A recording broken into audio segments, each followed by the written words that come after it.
beslenme anne karnında başlayan, doğum, çocukluk ve yetişkinlikle şekillenen bir eylem. Ama bu eylemi ne kadar doğru yapıyoruz? Alışkanlıklarımızın değişmesi mümkün mü? Beslenmede davranış değişikliğini nasıl sağlarız? İşte bu soruların yanıtını Baylor College of Medicine Davranışsal Tıp Merkezi Başkanı Profesör Doktor John Foreyt verecek. Sayın Foreyt'i sunumunu yapmak üzere alkışlarınızla sahneye davet ediyorum.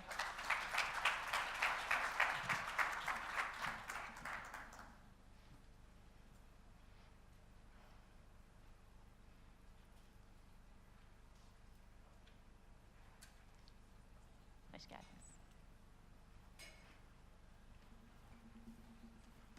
Good morning. It's a great honor being here in your beautiful country, and I appreciate the sponsors and the organizing board for having me. I'd like to speak this morning about behavior change.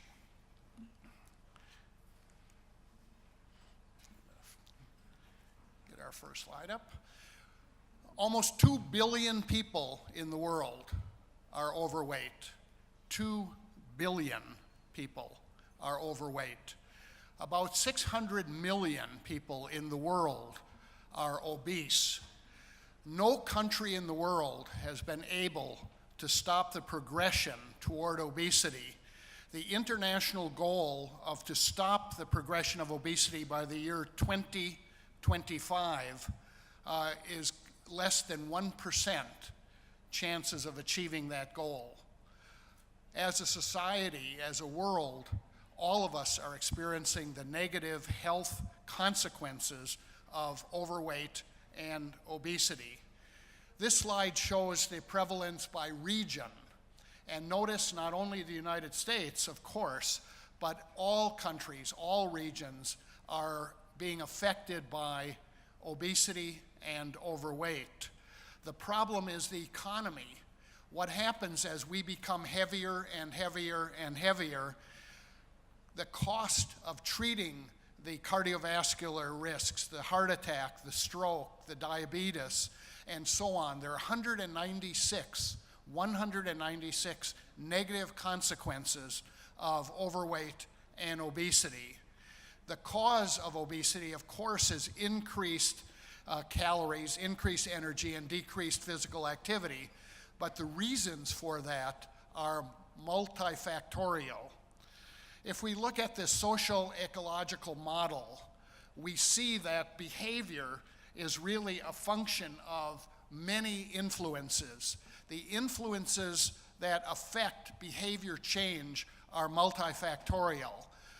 What determines what I eat, how much exercise I get, are determined by my environment, by all kinds of interactions, all kinds of degrees of influence.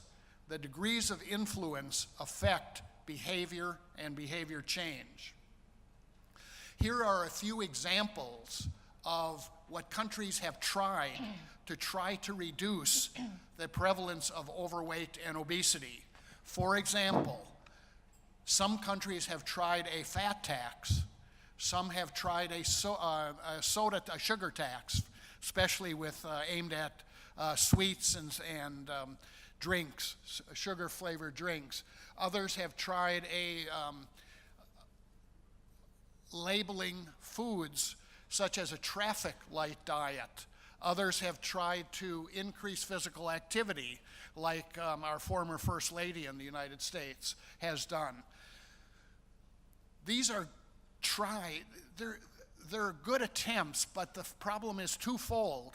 These models are generally based in a university or in a clinical setting, and so they really do not deal with the effects on metabolic change, behavior change, as all of us try to adapt to these changes. They also target single foods, and the targeting of single foods does not seem to have a significant effect on long-term behavior change. Better to really look at the interaction of multiple layers, multiple influences working together seems to be the way to go. This model here, again, will show you the influences that occur to affect behavior change. Does attacking a single food or by a single tax or by looking at one way to try to reduce obesity work? I wish it did, but it doesn't. Does it really help in terms of long-term societal change? No. What we need to do is public-private partnerships, really working with the government and with industry and with food groups and with all kinds of organizations that are aimed at food and physical activity along with government. That's the only way we're going to have a significant effect on our cultures around the world. I'd like to focus on today, on this morning, the few minutes I have with you, focusing on how do you get people to change behavior by changing the environment and accepting responsibility. I believe that the bottom line should be a healthy lifestyle. A healthy lifestyle to me is not just what I weigh, but it really is what I eat and how active I am. So really a healthy lifestyle is a good diet, like you have in Turkey. You have a wonderful diet in Turkey, and a good physical activity program. Unfortunately, what's happened, of course, is, and I can use the United States as an example, this is my favorite restaurant. I work in Houston, Texas at Baylor College of Medicine. When you come to visit me at Baylor, I'll take you up to Amarillo, where we have the Big Texan Steak Ranch. And in the Big Texan Steak Ranch, you can order a 72-ounce steak, like this, along with a salad, along with a baked potato. And if you eat it under 1 hour, you get it free. And you get your picture on the wall. Last time I was there, an 11-year-old boy had his picture on the wall, eating one of these under an hour. If you eat there too often, of course, you may get yourself in trouble. So you don't want to eat at the Big Texas Steak Ranch too often. Here's how we exercise in Texas. So the lack of physical activity. Why should you have to walk from your boat to your home when you can drive from your boat to your home? Lack of physical activity. In the United States, the average man is about 5 foot 9 inches tall. The average man weighs 194 pounds. The average man has a waist of 39 inches and a BMI of 28. The average man in the United States is overweight or obese, as all of you know. When David came to the United States and toured the United States and then went back to Italy, you saw what happened. The average woman in the United States is about 5 foot 3, weighs 165 pounds, has a waist of 37 inches and a BMI of 26. The average woman, of course, is also overweight. Now, if you look at the other end of the scale, this, for example, was a model, a young lady in Uruguay. Her father was the soccer coach of the country of Uruguay. She weighed 98 pounds, had a BMI of 14 when she died. So you have to worry about both. Her sister, by the way, Lucille Ramos, was like this. She died at the age of 18 with a BMI of about 13. So you have to worry about balance between healthy and unhealthy lifestyles. So what is successful weight loss? If one of your patients or one of your friends or colleagues is heavy and needs to lose weight, if that person loses about 3 to 5% of weight, very little weight loss. In a 200-pound person, a weight loss of about 6 pounds, 6 to 10 pounds, will result in beneficial cardiovascular risk reduction. They'll lower their blood pressure, they'll lower their lipids, they'll lower their A1C. Small weight losses, for most of us, make sense at the beginning. Now, of course, larger weight losses will lead to greater benefit, but really a good start for a person from a behavior point of view is about 5% weight loss. Yes, people want to lose more. Of course they do. The average adult in the United States wants to lose 34% of their body weight, but a good start is about 5%, around 10 pounds. How do you do that? Groups, individual, focusing on raising awareness. Around 14 group sessions over 6 months for dietitians and other healthcare professionals make the most sense. Now, to give you one example, does macronutrient differences make differences in weight loss? In other words, if I lower my fat or lower my carbohydrate or raise my protein, will I lose more weight by keeping the calories or energy constant?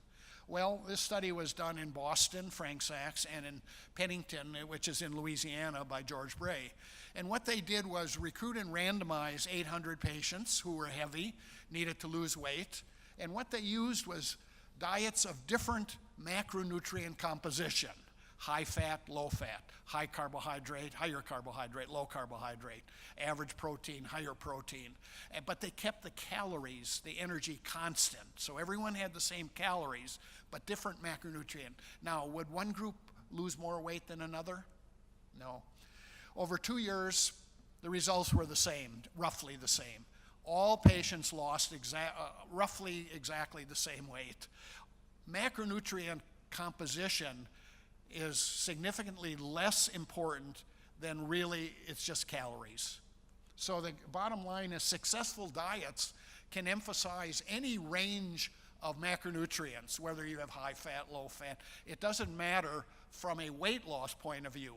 Other benefits, yes. Maybe, sometimes the lipids will change a little bit more or less depending on the macronutrient shift. But the weight, if you're interested in weight, any of them work. So for weight loss, they're all pretty much the same.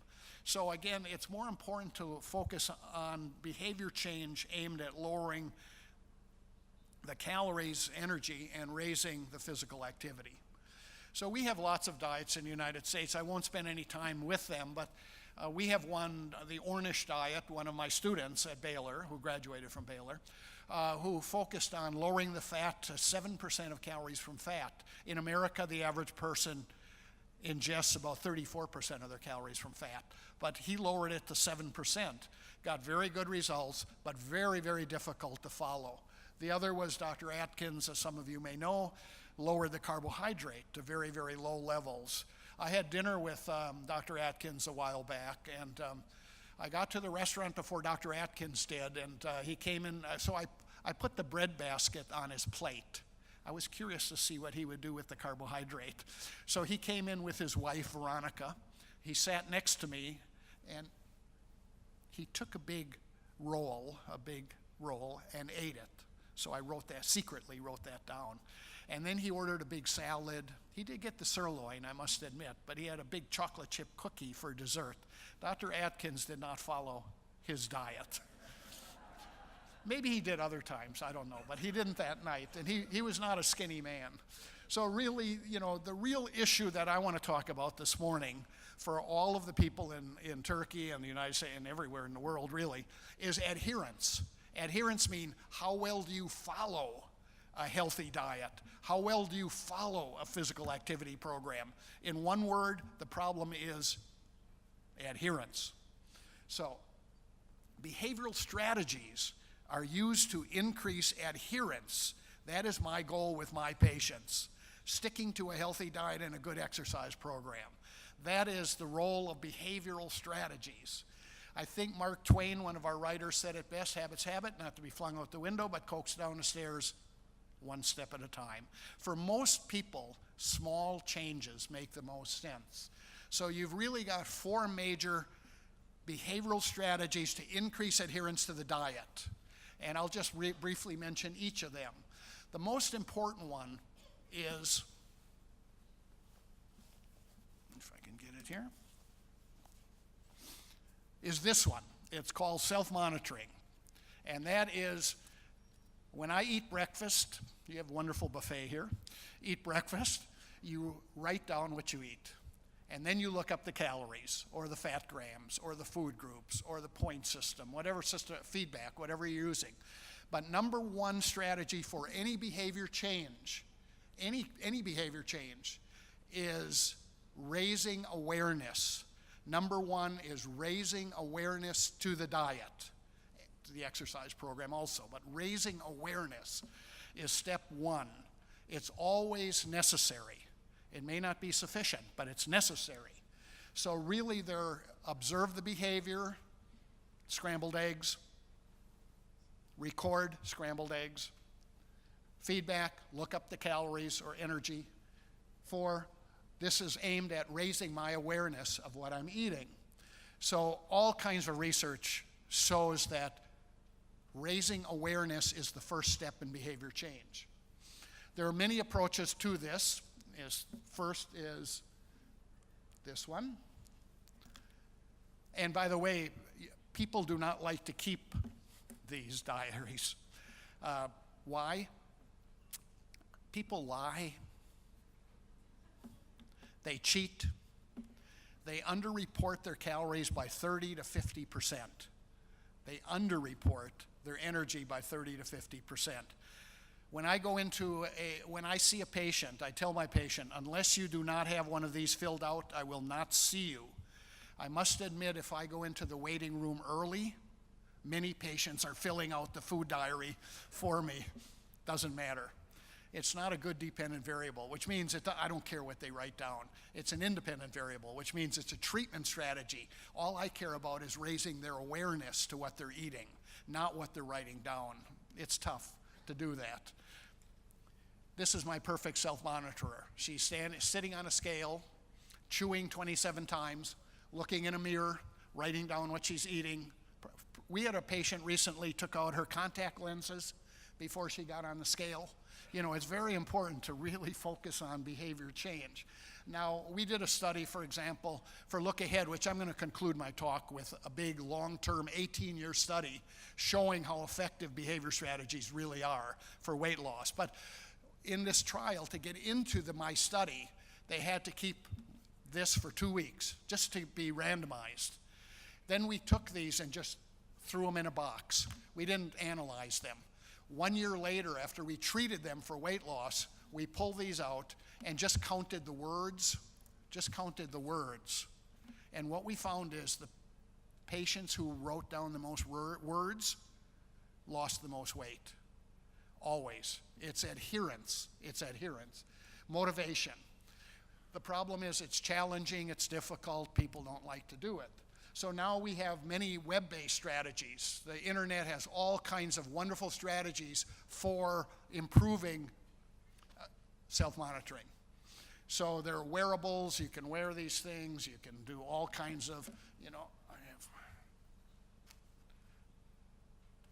here's my pedometer for steps, 10,000 steps a day, 5 miles, 500 calories, and so on. Smartphones now, we have people taking pictures of their food, fine, all of it helps. So we have all kinds of advantages. They're quick, they're easy, much easier than doing this. There are lots of ways to do it. Self-monitoring. Second is stimulus control. Stimulus control just means, why isn't a person eating healthy? Why aren't they exercising? And here you have all kinds of reasons to do it. So you need a good approach to help a patient be aware of what they're eating. For example, this says, luckily Rhoda was safe from overeating by her refrigerator's airbag. It reminds Rhoda to eat on a regular schedule. So stimulus control just means dealing with the triggers and helping your patients, your clients, the people down the street be aware of and then deal with the challenges or the triggers. Third is stress.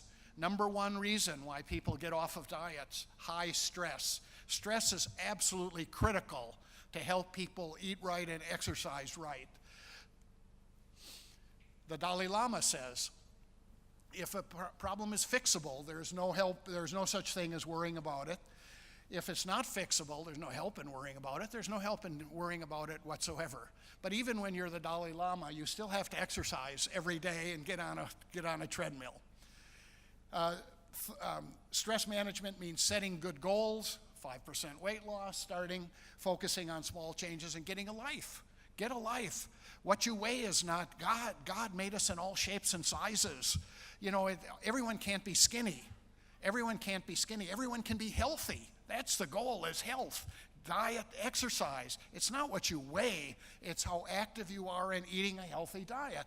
So, the meaning of life is to love other people, is to get on with relationships and so on. That's the goal. It's not just what you're eating and exercising. Again, it's trying to lead a healthy lifestyle.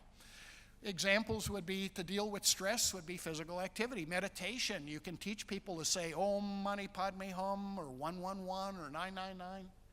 Progressive relaxation. I saw a patient, a Mexican-American in Houston. She's 300 pounds.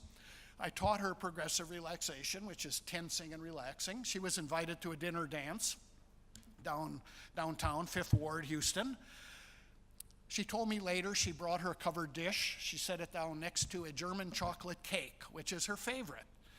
She said, I was so hungry for that cake, but before I started eating, I went into the WC, the restroom, and shut the stall and went through your exercises. She got very relaxed, walked out of the restroom, back to that table laden with food, and she was not psychologically minded. She really found this amazing.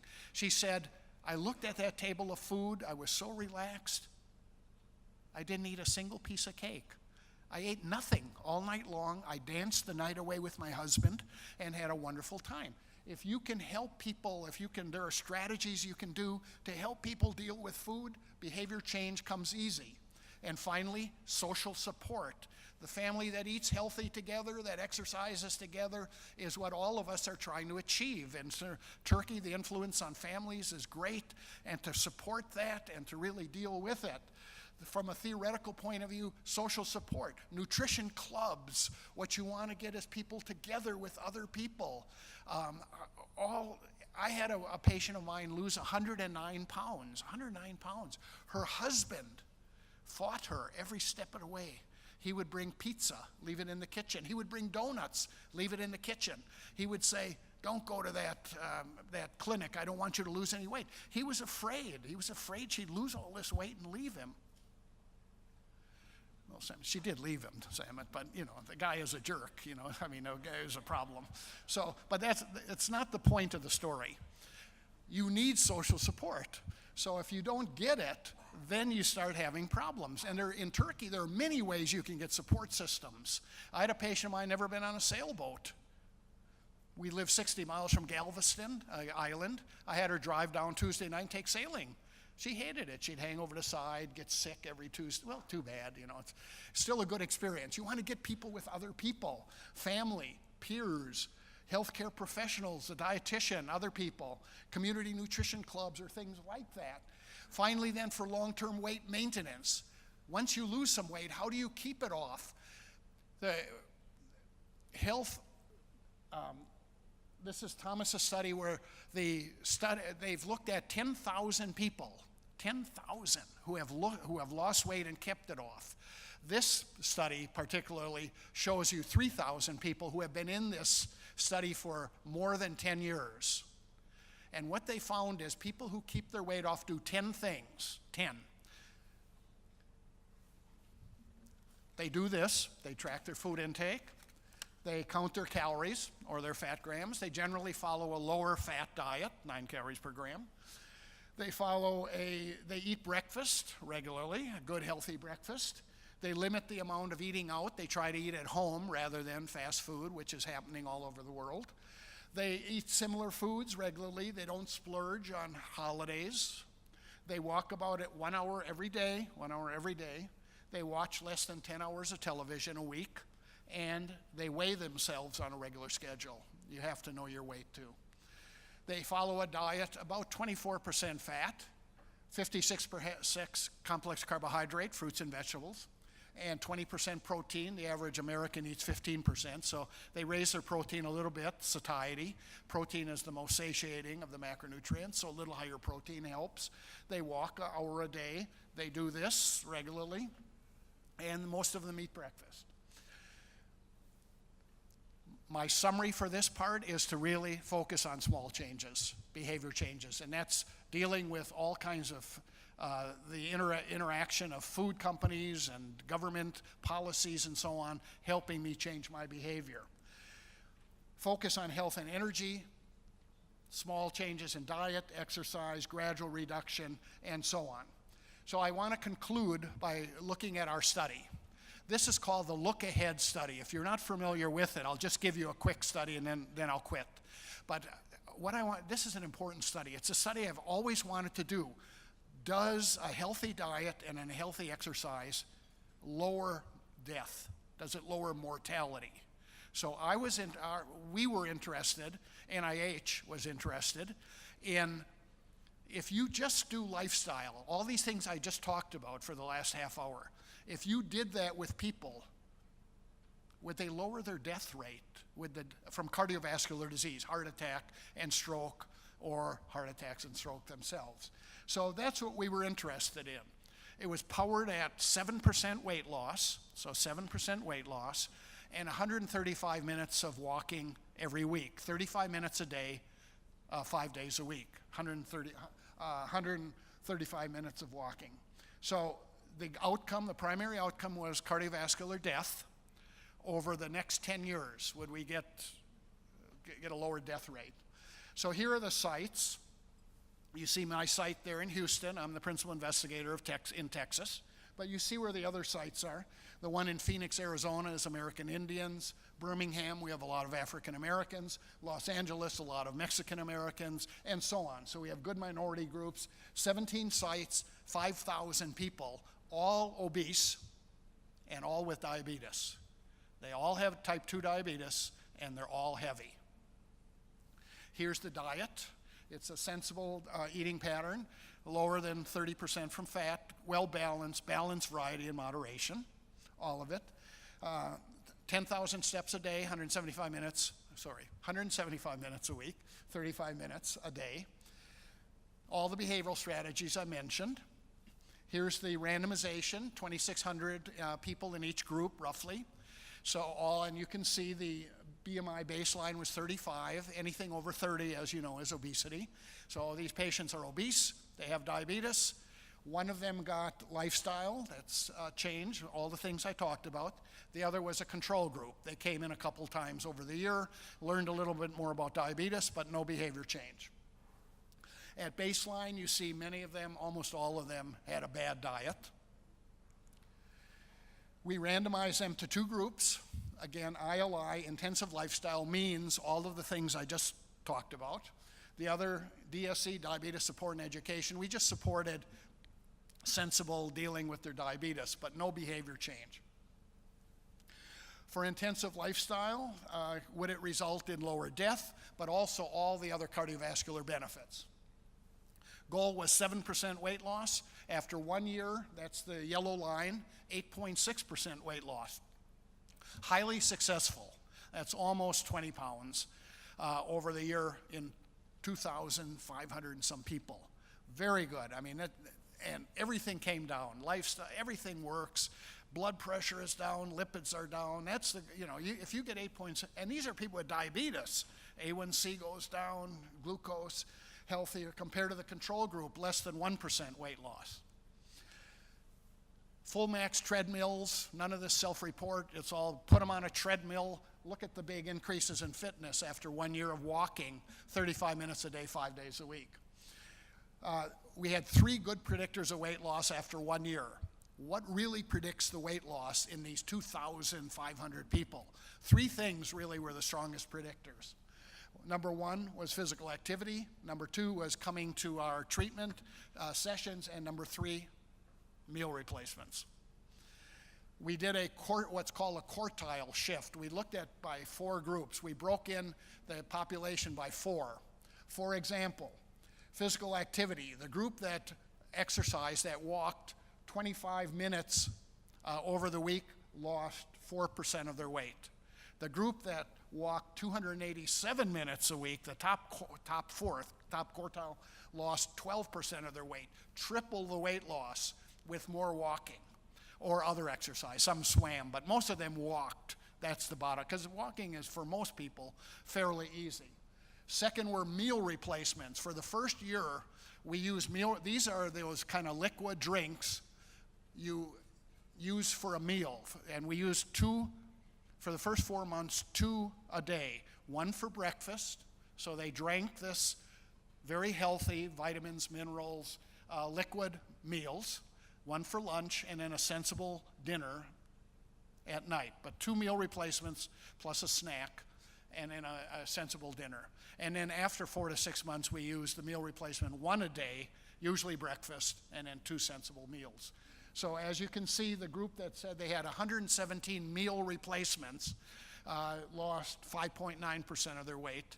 The group that used 608 meal replacements lost 11%, double the weight loss. Meal replacements work. Why we use them was because you get a quick weight loss, very healthy, blood pressure comes down very quick. They're very, very healthy. They work like a charm. They were a major predictor in our trial.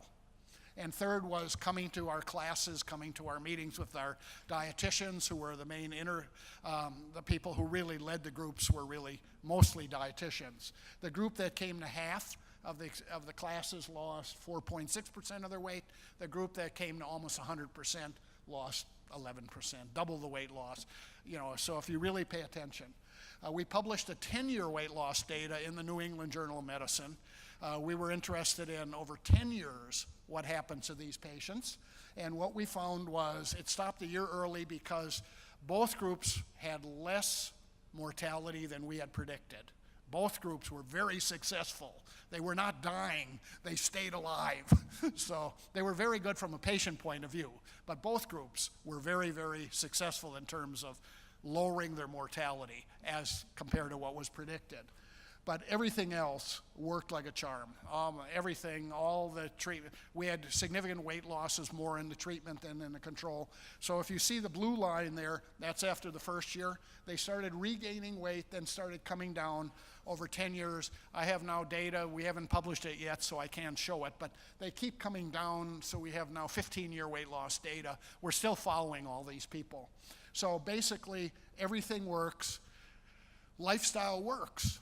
Diet, exercise, behavior change works, and it works like a charm. Use meal replacements, keep them coming, motivating, and get them walking, and you're home free. So the Look Ahead has received additional support. We're funded now by NIH up through the year 2021, so we'll have about 20 years of data at least on these 5,000 people. So the trial now, we're focusing on the average age now of a patient with diabetes and obesity is around 73. So we're following them frailty, mobility, et cetera, as well as mortality. So just to conclude, I was on this panel. I wouldn't have believed this stuff until I read the literature. I encourage you all to read the research in this area.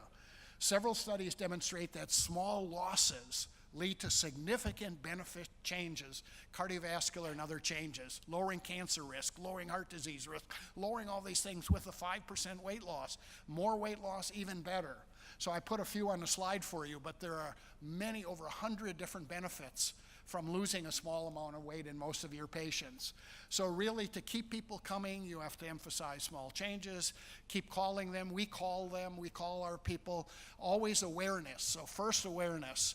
So putting the two together, focusing on not single foods, that would not be the way to go, but really focusing on the interaction of government policy, nutrition policy, working together with food companies, with other industry. So the combination of government, like we use, NIH and other governmental groups, and also with food companies, all of these companies with meal replacements, they're all food companies, the interaction, working together will lower obesity. So finally, if you want to know what the secrets of weight loss, here they are. Every day, sleep 8 hours, eat a breakfast, healthy breakfast, walk for 60 minutes, write down what you eat, and add it up, the calories, weigh on a regular schedule, find a good support group, and never give up.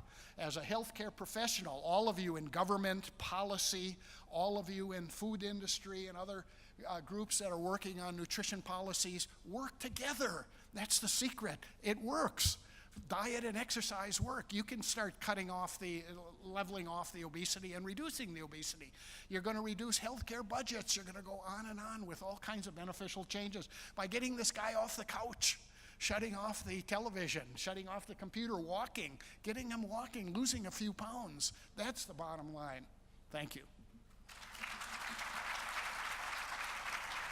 Thank you.